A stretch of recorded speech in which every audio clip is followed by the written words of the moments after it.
In this video, I'm going to be answering all your questions that you guys had for me on Instagram, YouTube, and pretty much everywhere else, including my next watch, and also whether I'm going to sell my Omega Seamaster. Welcome back to the Chisholm Hunter channel. My name is Harrison, as always. And before we start this video, if you do me a huge favor and hit that subscribe button to help a fellow watch nerd out and help us reach our goal of 100,000 subscribers, which is amazing, I'd really appreciate it. First things first, we have a question from Dad Hat 2023, and he asks, what is your favorite or fave pink dial watch? My favorite pink dial watch has to be, and so typical that I'm saying this, and I know it's so standard, but it has to be the new Tudor chrono, the pink dial chrono. It is honestly unbelievable in person. And the pink isn't too vibrant. It's kind of like a little bit of a more muted down pink.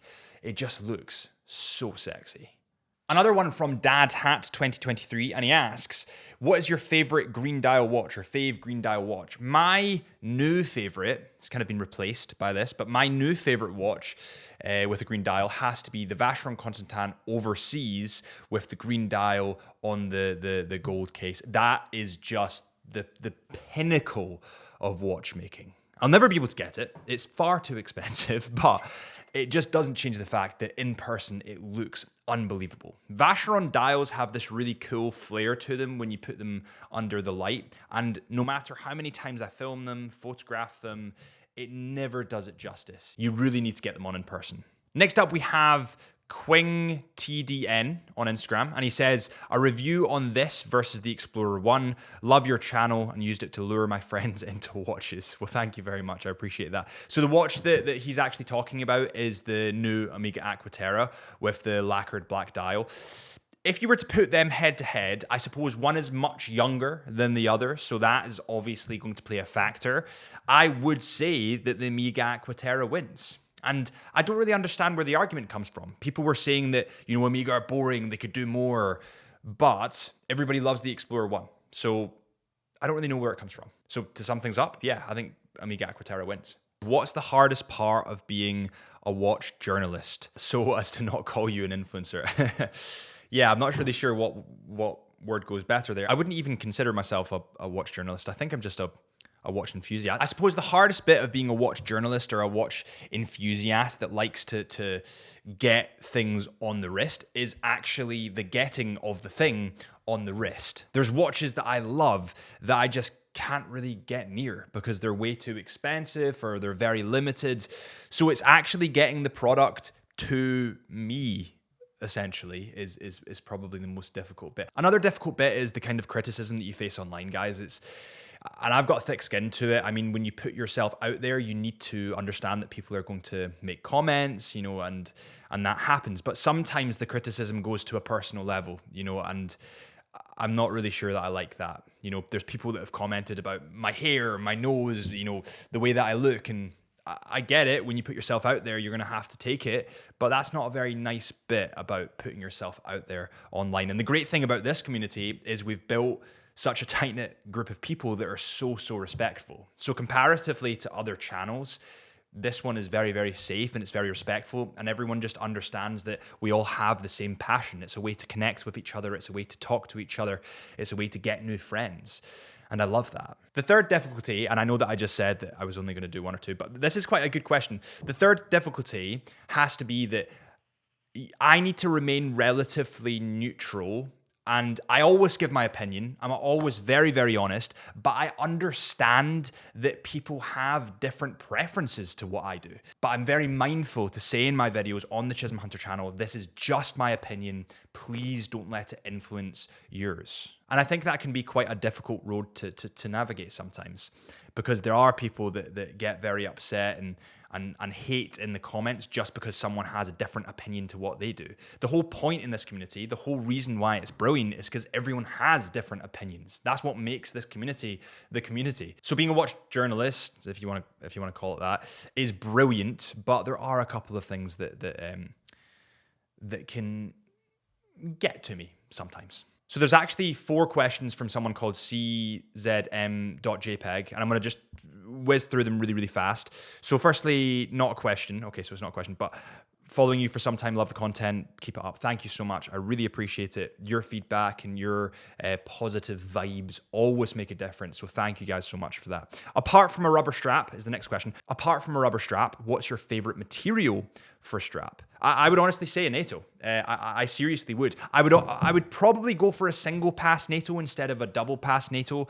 Reason being is that the double pass NATO pushes the watch off your wrist a little bit more and it makes it wear a little bit bigger. Whereas a single pass, it only has one layer beneath the watch, and that means it doesn't wear as big. I would go rubber, NATO, and then probably bracelet. Okay, so 2 questions here. What essential gear do you have with you when shooting watches when traveling, and must-have watch photography accessories when traveling? So when I travel, typically I use a Canon R5. I have the holy trinity of lenses. That means that you have a 15 to 35, you have a 24 to 70, and you have a 70 to 200. I also have an 85mm macro lens. The 85mm macro is beautiful for watch photography. It's stunning.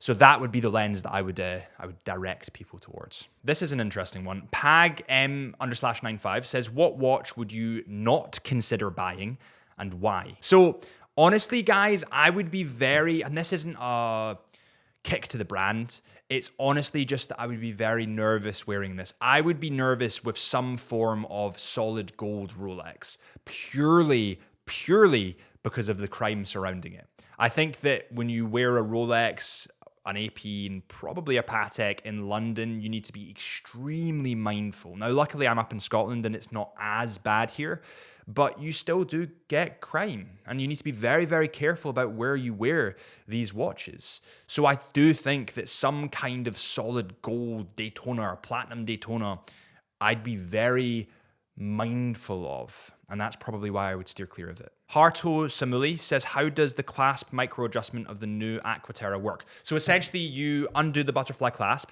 and on the right hand side you'll have a little R and an L, right and left, so you'll see those letters on it. You push a little lever and you just slide it out just a touch, boop, boop, boop, boop, boop, boop, and you can kind of slide it back and forth, and that's essentially how you work it. Hesalite or Sapphire? I'm guessing when he's talking about the Speedmaster here. Honestly, I would go with Sapphire. I love the kind of history behind the Hesalite, and it's essentially they used Hesalite because they didn't want the glass to shatter and pierce a hole in the spacesuit.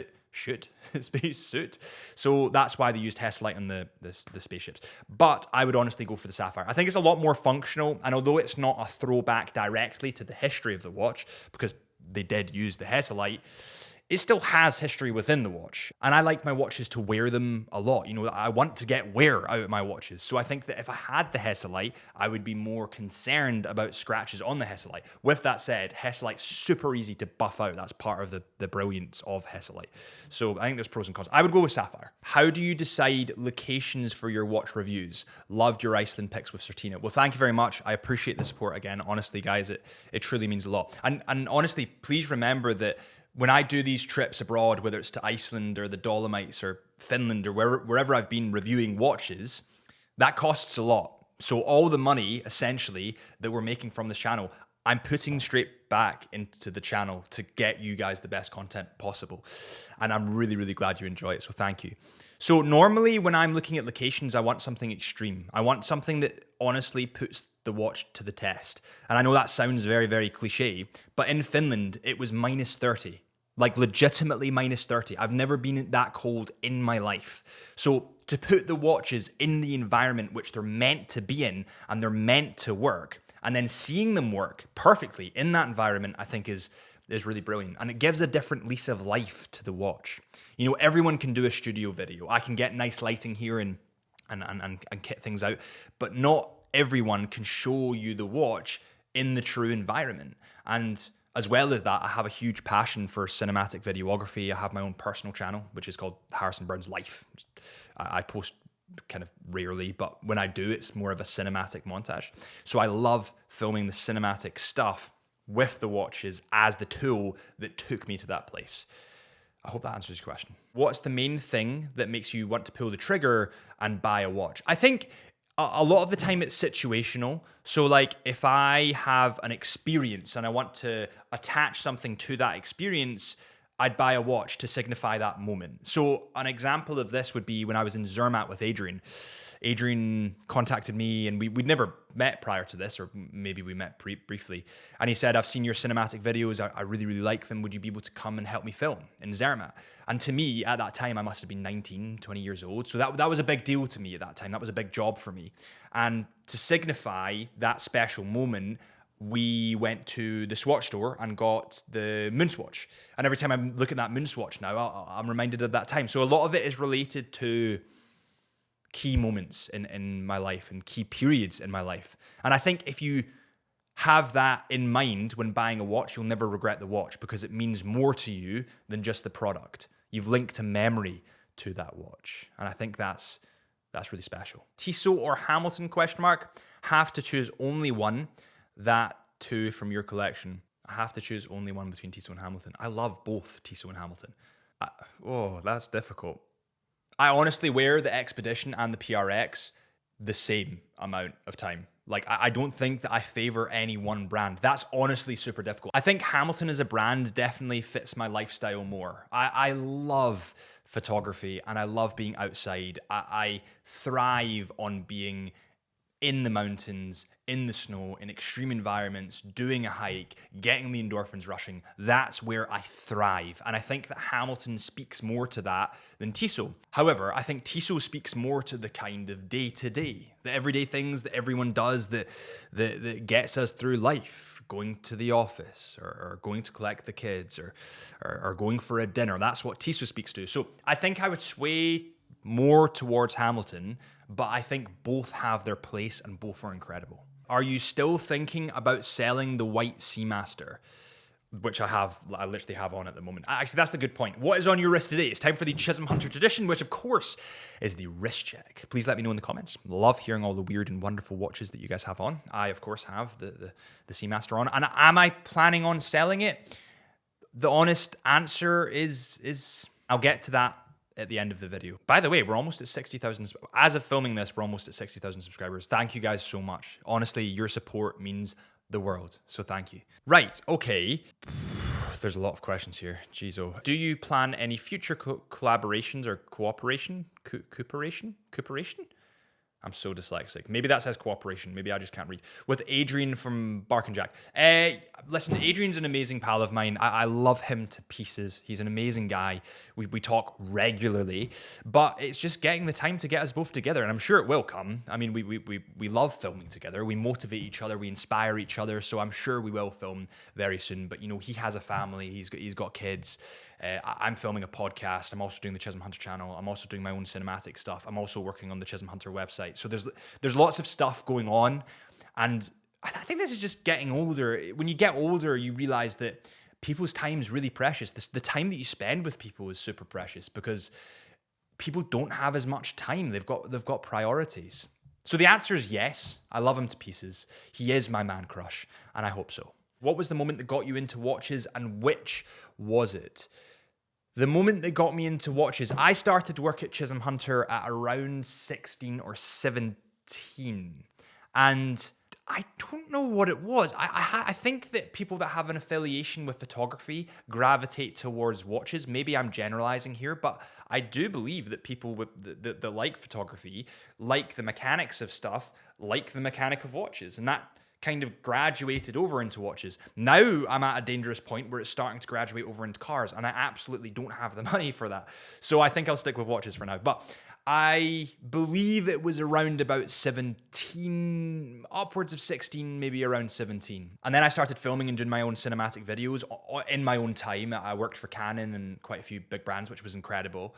And after I kind of did that, I thought, why don't I implement the cinematic stuff that I've learned into watches and take the watch to the environment that it's meant to be in? And that's just kind of how that came about. What do you think is the future for Bremont considering their rebranding? So Bremont have rebranded, everybody knows that, and everyone has an opinion about that. My opinion is that I actually quite like the designs that Bremont are bringing out. I honestly don't mind them. Now, I did like the fact that Bremont were the English aviation brand. That's how they built their name. They were the English aviation brand. And I understand that they've kind of gravitated away from that. But what you need to remember is the ex-CEO, the guy that was in charge of Tudor, is now at Bremont. This gentleman knows what he's doing. He's very, very intelligent, and what he did with Tudor was nothing short of incredible. So I do believe that we've got really exciting things to come with Bremont. And with that said, I'm going to reserve judgment. I honestly can't give an opinion because I do like the designs, but I did also like the old style and branding. Okay, team, so the question was, am I going to sell this Seamaster? And I honestly think I might, and hear me out. The reason being is that I am obsessed at the moment with the white dial Speedy. I have been since I did the video on it. I got it on the wrist once, really, really quickly, and I fell in love with the Speedy. I think that to mark an occasion, a special occasion, 100K on the YouTube, hopefully, I'll get the Speedy. And I think that would mark a true pinnacle moment in time.